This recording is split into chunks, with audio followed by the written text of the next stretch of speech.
Bonjour et bienvenue dans ce webinaire sur la vaccination où nous vous proposons de faire le point sur les recommandations générales en population et sur les indications spécifiques. Je suis Eugénie D'Alessandro, médecin de santé publique et je travaille dans les centres de vaccination des villes d'Arles et de Salon. Alors, la vaccination, le calendrier vaccinal peut paraître relativement simple, mais il évolue régulièrement et de plus en plus de vaccins ont des indications spécifiques en fonction des profils de santé.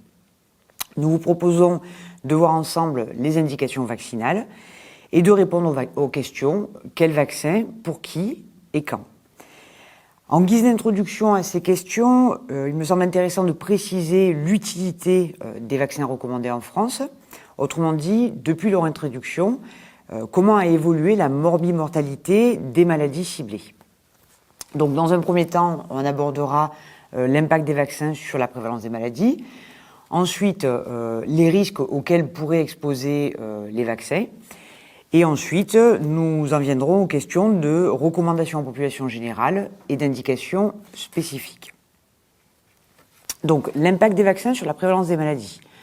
Alors tout d'abord, la coqueluche. Donc la coqueluche est une infection respiratoire due à une bactérie très contagieuse du genre Bordetella. La maladie peut être grave chez le nourrisson, la femme enceinte et les personnes âgées. Et par ailleurs, cette maladie n'est pas immunisante. Il est possible d'attraper plusieurs fois la maladie au cours de la vie. Actuellement en France, la coqueluche reste une des premières causes de mortalité chez les nourrissons de moins de 3 mois.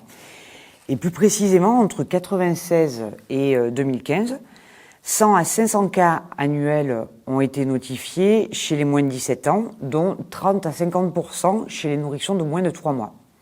Alors parmi les cas survenant chez les nourrissons de moins de 3 mois, 90% ont été hospitalisés, 20 à 30% ont fait des séjours en réanimation et 1 à 3% sont décédés.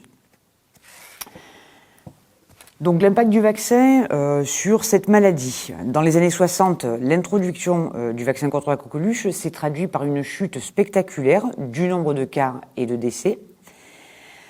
Toutefois, la bactérie continue à circuler chez les personnes qui ont perdu leur immunité vaccinale et il est donc important de respecter les rappels pour protéger les nourrissons notamment.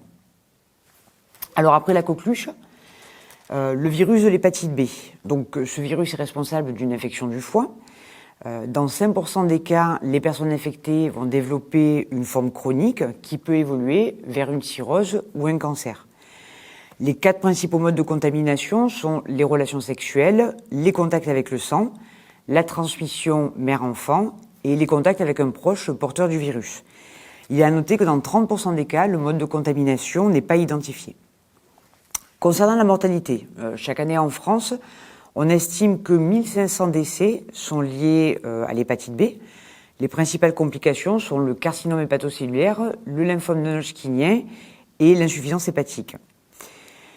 S'agissant de la prévalence de la maladie, en France, les estimations retrouvent près de 150 000 personnes qui sont porteuses chroniques du virus et plus de 3/4 ignorent leur statut. Alors, comme le montrent les courbes, le vaccin contre l'hépatite B est très efficace. En France, l'introduction du vaccin dans les années 80-90 a permis de réduire de manière significative le nombre d'hépatites B fulminantes, comme on peut le voir dans la courbe de gauche. Et par ailleurs, la couverture vaccinale très élevée chez les professionnels de santé a fait chuter le nombre de contaminations chez les soignants. On a également des études, notamment à Taïwan et en Corée du Sud, qui ont permis de montrer l'impact des campagnes de vaccination sur l'incidence du carcinome hépatocellulaire. À propos du papillomavirus, donc les infections à papillomavirus humains sont très fréquentes et se transmettent lors des contacts sexuels. Environ 70 à 80% des hommes et des femmes sont exposés à ces virus au cours de leur vie. Les infections sont le plus souvent asymptomatiques et dans la plupart des cas, elles n'auront aucune conséquence sur la santé. Dans moins de 10% des cas, l'infection persiste et elle peut entraîner des lésions au niveau du col. On parle alors de lésions précancéreuses. Ces lésions peuvent évoluer vers un cancer en 10 à 20 ans. En France, chaque année, on compte environ 3000 nouveaux cancers du col de l'utérus et près de 1000 décès. Alors l'impact de la vaccination. Il reste à ce jour difficile d'évaluer l'impact du vaccin sur la prévalence des cancers du col de l'utérus. En revanche, plusieurs études témoignent de son efficacité sur les lésions précancéreuses. En Australie notamment, où la vaccination a été introduite de façon large dès 2007, les données en vie réelle montrent une diminution nette des infections par les papillomavirus et des risques de lésions précancéreuses du col de l'utérus. On retrouve notamment une diminution de 2 à 3 fois du nombre de lésions précancéreuses diagnostiquées chez les femmes dépistées entre 2005 et 2016. Autre donnée, dans la base Cochrane, une méta-analyse de 2018 portant sur 26 études impliquant plus de 70 000 adolescentes et femmes amène les auteurs aux conclusions suivantes. Il existe des preuves d'une valeur probante élevée que les vaccins anti-HPV protègent contre les lésions précancéreuses du col de l'utérus chez les adolescentes et les jeunes femmes entre 15 et 26 ans. Par ailleurs, il n'a pas été retrouvé de risque accru d'effets indésirables graves. Mais les auteurs précisent qu'un suivi à long terme est nécessaire pour surveiller l'impact du vaccin sur les cancers du col de l'utérus et la survenue d'éventuels effets néfastes. Voilà pour le HPV. L'Haemophilus influenzae. Alors l'Haemophilus influenzae de type B est une bactérie très répandue. Elle est responsable d'infections ORL, de septicémie et de méningite. Et 90% de ces infections surviennent chez les enfants de moins de 5 ans. En France, avant la mise à disposition du vaccin, cette bactérie était responsable d'environ 600 méningites par an chez le jeune enfant, en moyenne 20 à 30 décès par an, et 10% de ces cas se traduisaient par des séquelles graves à type de surdité ou de cécité. Depuis l'introduction du vaccin au milieu des années 90, le nombre de cas de méningite à hémophilus a diminué de 96% et au cours des dernières années, on compte moins de 5 cas par an sur le territoire. Voilà pour l'hémophilus. Le méningocoque. Alors, qu'en est-il du méningocoque ? Donc, les infections à méningocoque sont dues à une bactérie, Neisseria meningitidis. Les sérogroupes B et C sont majoritaires en France. Les formes les plus graves des infections à méningocoque sont les méningites et les septicémies. Et ces infections évasives à méningocoque peuvent conduire au décès ou à des séquelles importantes. Les personnes les plus touchées sont les nourrissons, les jeunes enfants et les jeunes adultes. Alors en France, on compte environ 500 à 600 cas d'infections évasives à méningocoque par an. Et ces infections sont responsables de 50 à 60 décès et 10 à 20% entraînent des séquelles invalidantes. Concernant le méningocoque C, donc entre 2011 et 2017, on comptait près de 850 cas d'infections invasives à méningocoque C et plus d'une centaine de décès liés à ce sérogroupe. Le vaccin, comme le montrent ces courbes, donc le nombre d'infections invasives à méningocoque du sérogroupe C a nettement diminué depuis l'introduction du vaccin, passant de 219 cas en 2003 à 118 cas en 2015. Toutefois, à ce jour, la couverture vaccinale reste insuffisante et il faudrait atteindre une immunité de groupe pour réduire encore la morbimortalité liée à cette maladie. Voilà, pour finir, je vous propose d'aborder la rougeole. Donc la rougeole est une infection très contagieuse. Une personne contaminée peut infecter jusqu'à 15 à 20 personnes. La maladie se manifeste par une fièvre associée à une toux, un coryza, une conjonctivite, de la fatigue et par la suite une éruption cutanée. Des complications graves peuvent survenir, cécité, surdité, pneumonie, encéphalite aiguë, et à plus long terme, pandencéphalite sclérosante subaiguë. Les nourrissons, les adolescents et les jeunes adultes sont les plus à risque de formes sévères. Alors, avant l'introduction du vaccin dans les années 80, on comptait plus de 500 000 cas par an en France, dont 10 à 30 encéphalite aiguë, 10 à 30 pandencéphalite sclérosante subaiguë et 15 à 30 décès par an. Il est à noter que la rougeole est une maladie que l'on peut faire disparaître grâce à la vaccination, puisque le réservoir est strictement humain. Et du reste, dans notre pays, cette vaccination a permis de diminuer fortement le nombre de cas de rougeole. Toutefois, comme le montrent ces courbes, la couverture vaccinale reste insuffisante en France.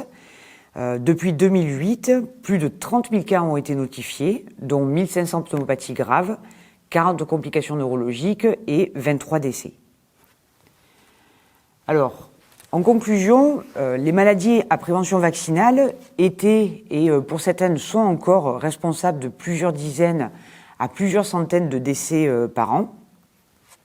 On l'a vu, l'hépatite B, 1500 décès par an, les papillomavirus, 1000 décès par an, l'hémophilus, avant le vaccin, environ 100 décès par an, et la coqueluche, avant l'introduction du vaccin, plusieurs centaines de décès par an.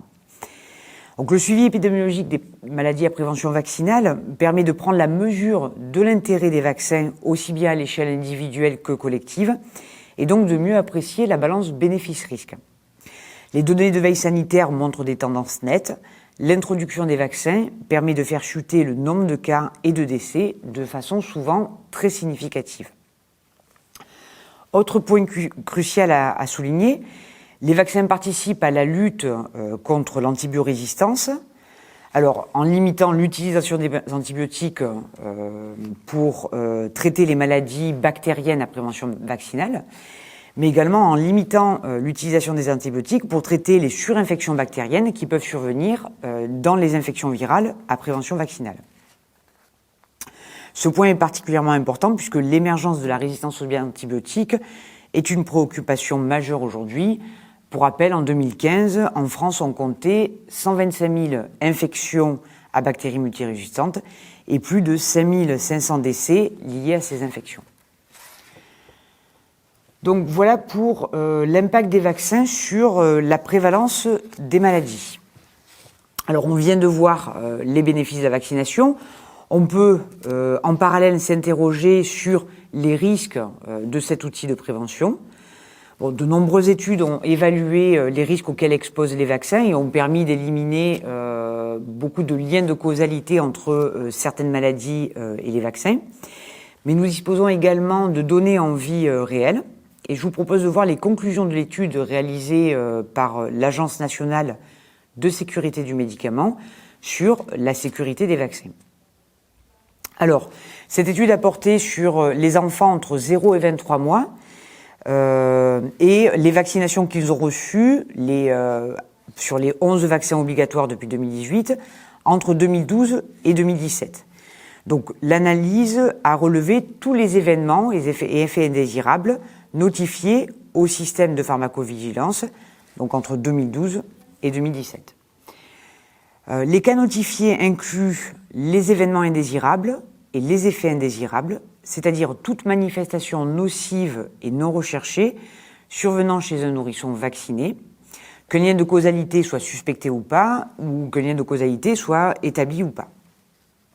Alors les principaux résultats, donc entre 2012 et 2017, 38 millions de doses de vaccins ont été administrées à des nourrissons de moins de 2 ans. Et durant la même période, 962 nourrissons vaccinés ont manifesté un à plusieurs effets ou événements indésirables et ont fait l'objet d'une déclaration de pharmacovigilance. Parmi ces 962 cas notifiés, 485 d'entre eux présentaient un critère de gravité, donc à peu près 50%. Ce critère de gravité correspond le plus souvent à un événement ayant conduit à une hospitalisation. Alors, comme on le voit dans le tableau, concernant les cas non graves, ils correspondent pour 66% d'entre eux à des réactions d'ordre général, donc fièvre, réaction locale, pleurs persistants, 39% à des affections cutanées, notamment des rash et des urticaires, et 9% à des affections gastro-intestinales, notamment des problèmes de diarrhée ou de vomissement. Concernant les cas graves, ils correspondent donc pour 44% d'entre eux à des troubles d'ordre général, là encore, à type de fièvre. 29% correspondent à des affections du système nerveux, notamment des convulsions et des épisodes d'hypotonie. 16% à des affections cutanées, comme des rash. Et enfin, 9% à des infections hématologiques et notamment des thrombopénie. Alors, parmi ces 962 événements déclarés, 237 ont rapporté un effet ou un événement indésirable d'intérêt particulier. Alors, de quoi s'agit-il ? En fait, les effets événements indésirables d'intérêt particulier correspondent à des effets événements indésirables rares, généralement graves et attendus, ou correspondant à des événements indésirables qualifiés de sensibles. Donc on les retrouve dans le tableau sur la diapositive. Les événements attendus, parmi les événements attendus, on retrouve 2 réactions d'hypersensibilité immédiate, 29 thrombopénies, 37 apnées, 66 convulsions, 34 épisodes d'hypotonie hypoactivité, 5 encéphalopathies aiguës et 20 échecs vaccinaux confirmés. Et parmi les événements indésirables dits sensibles, on retrouve 23 décès, 16 troubles du neurodéveloppement, 2 atteintes démyélinisantes centrales et 5 maladies de Kawasaki. Alors revenons sur les décès. Donc sur cette période, 23 décès ont été notifiés. En fait, 12 sont survenus chez des enfants souffrant de lourds antécédents ou d'affections sévères pouvant expliquer l'issue fatale. En revanche, 11 correspondent à des morts inattendues, donc 5 morts subites du nourrisson. En dehors des décès, ces événements indésirables d'intérêt particulier ont été majoritairement d'évolution favorable et les vaccins ne sont pas les seuls facteurs de causalité potentielle. Par exemple, un contexte infectieux a été identifié dans plus de la moitié des 29 cas de thrombopénie notifiés. Voilà, donc en conclusion, parmi l'ensemble des enfants vaccinés de 0 à 23 mois en France entre 2012 et 2017, la majorité des événements indésirables graves concernés par ordre de fréquence décroissante des réactions attendues transitoires à type de fièvre, de convulsions et des épisodes d'hypotonie. Pour chacune des catégories de vaccins, les effets événements indésirables les plus fréquemment notifiés sont ceux décrits dans la littérature et mentionnés dans les RCP. Aucun nouveau signal de sécurité n'a été mis en évidence par cette analyse. Et finalement, les auteurs concluent que cette étude confirme la sécurité des vaccins obligatoires pour les enfants de moins de 2 ans. Voilà pour la balance bénéfice-risque de cet outil de prévention, le vaccin. Donc maintenant, je vous propose d'aborder les recommandations. Alors, dans un premier temps, les recommandations en population générale. Pour cela, on va se baser sur le calendrier vaccinal. Et le calendrier vaccinal propose des recommandations en fonction des âges de la vie. Donc, première tranche d'âge concernée, les nourrissons de la naissance à 2 ans. Alors, pour cette tranche d'âge, on a eu une modification récente relativement importante en 2018, puisque devant des couvertures vaccinales insuffisantes pour certaines vaccinations et la réémergence de certaines épidémies comme la rougeole, le ministère de la Santé a décidé d'élargir l'obligation vaccinale à partir de janvier 2018. Donc aux 3 vaccins déjà obligatoires, diphtérie, tétanos et polio, viennent s'ajouter 8 vaccins supplémentaires chez les nourrissons de moins de 2 ans, à savoir la coqueluche, l'hémophilus, le pneumocoque, l'hépatite B, le méningocoque C, la rougeole, les oreillons et la rubéole. Alors quel changement apporte cette obligation ?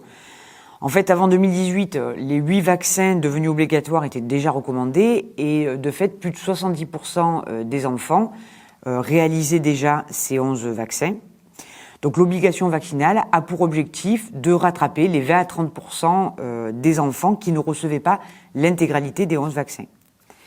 Alors, dans cette tranche d'âge, les injections à prévoir à 2 mois, première dose d'hexavalent et de pneumocoque, à 4 mois, la deuxième dose d'hexavalent et de pneumocoque, à 5 mois, la première dose de méningocoque C, à 11 mois, la troisième dose d'hexavalent et de pneumocoque. À 12 mois, la deuxième dose de méningo-C et la première dose de ROR. Et enfin, à 16-18 mois, la deuxième dose de ROR. Ensuite, deuxième tranche d'âge concernée, les enfants et les adolescents.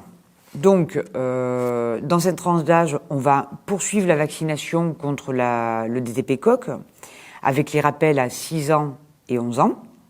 Et on va introduire la vaccination contre le papillomavirus par le Gardasil 9.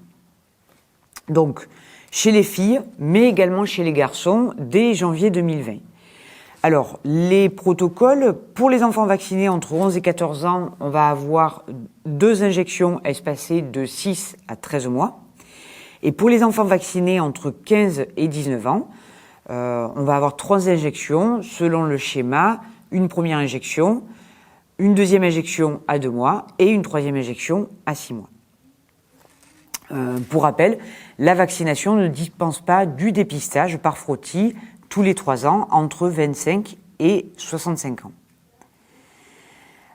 Toujours chez les enfants et les adolescents, on va pouvoir mettre en œuvre les rattrapages, le rattrapage des retards. Donc le méningocé qui est recommandé chez tous les enfants et les jeunes adultes jusqu'à l'âge de 24 ans.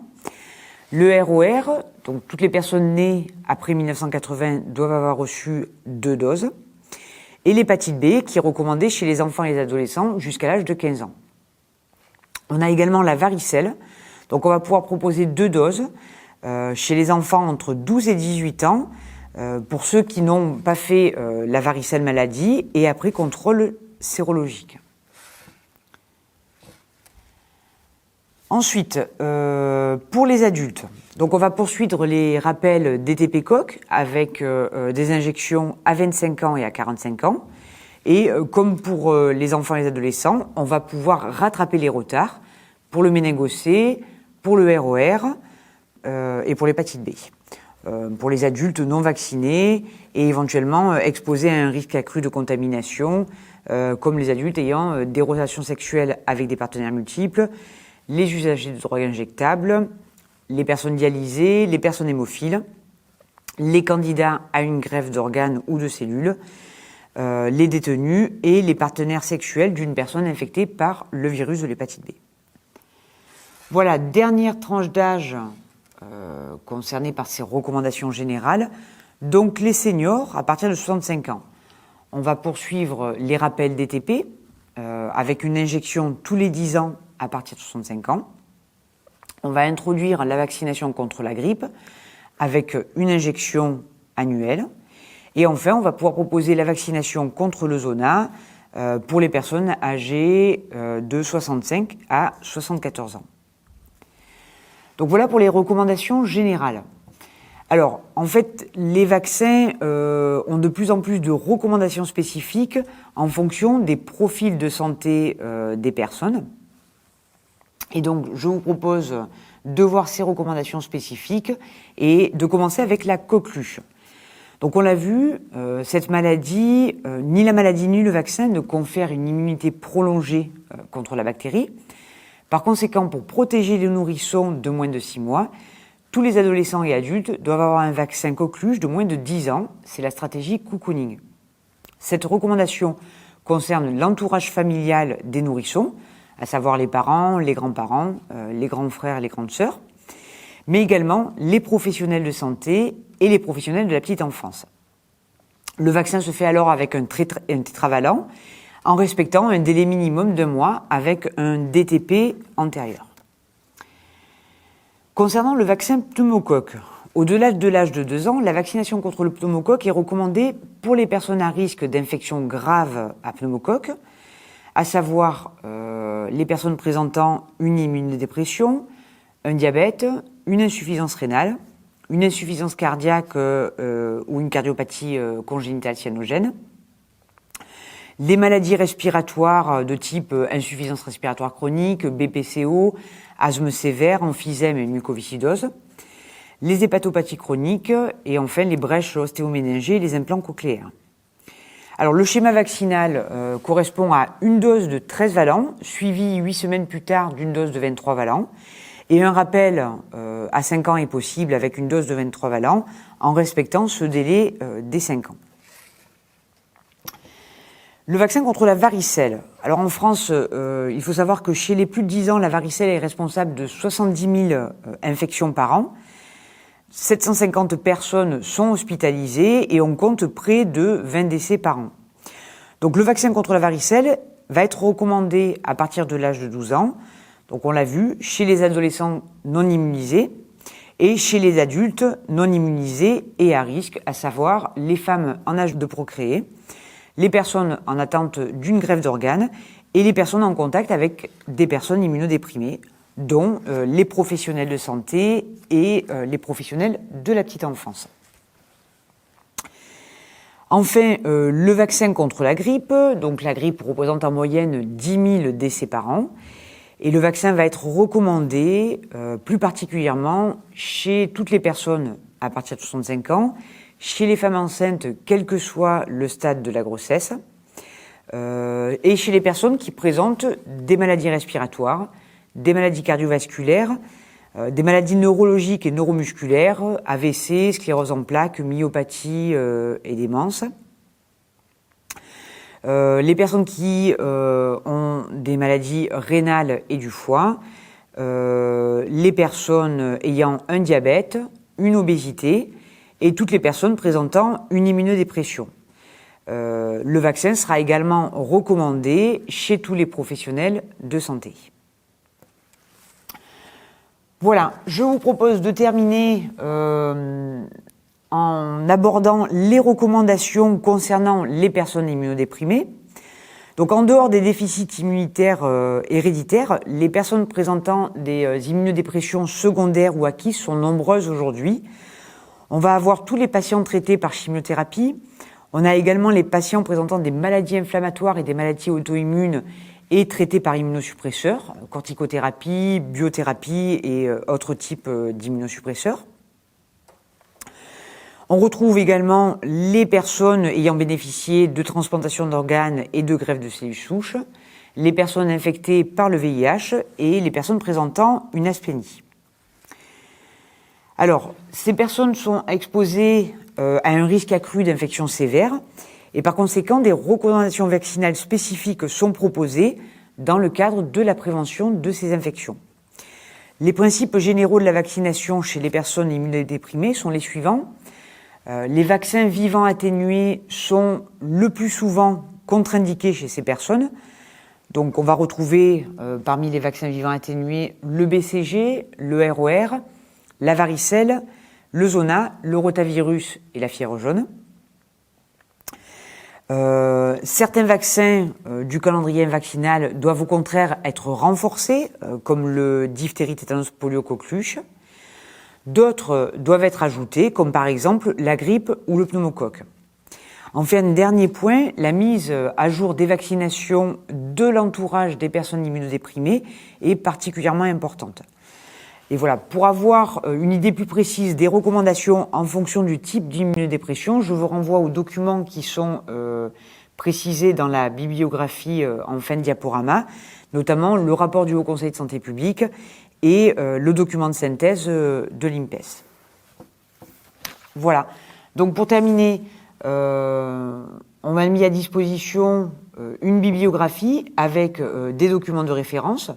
Donc ce fameux rapport de l'Agence nationale de sécurité du médicament sur la sécurité des vaccins obligatoires chez les enfants de moins de 2 ans, le rapport du Haut Conseil de santé publique sur la vaccination chez les personnes immunodéprimées, bien sûr le site Vaccination Info Service du gouvernement, ensuite les fiches sur la vaccination publiées par le CRES qui s'adresse aux médecins libéraux.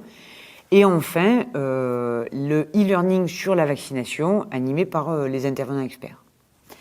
Voilà, je vous remercie pour votre attention. Au revoir.